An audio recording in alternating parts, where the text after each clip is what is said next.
Здравейте на всички!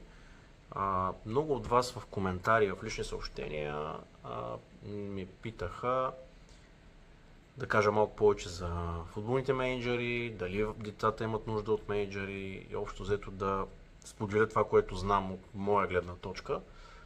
Затова ще запиша едно видео, в което да кажа това, което знам, като аз не съм мениджър, нито никой от моя екип в Кондор не е мениджър, но просто опита ни от работа с скаути и с футболни менеджери, ще ви го кажа, за да знаете. Първо трябва да правите разлика между човек, който иска да продаде вашето дете, да вземе комисионната и до там, и човек, който се грижи за вашето дете в пътя му до професионалния футбол. Защото да си един менеджер не е само да го продадеш в чужбина, а и да гледаш изграждането му като човек и като футболист, разбира се.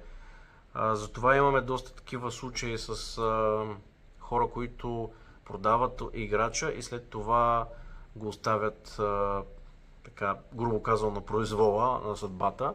Имам един такъв случай с едно момче, което играеше в Италия. От отбора не се обадиха и ни казаха, че трябва да го върнат, защото не отговаря на критериите към момента.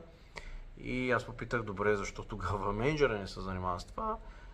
Отговора ще го оставя сами да прецените какъв е. И да, помогнахме на детето, прибра се в България, в момента играе в една от водещите школи.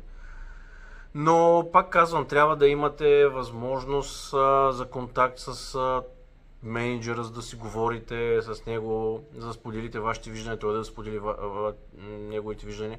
Но имайте нещо на предвид. Не всеки на всяка цена ще иска да сключи договор с вас, като родител, защото, разбира се, не може с детето. Добрите, професионалните менеджери първо гледат детето, преценят дали той попада в тяхната база данни и дали според тях биха били полезни взаимно да се бъдат полезни и тогава решават.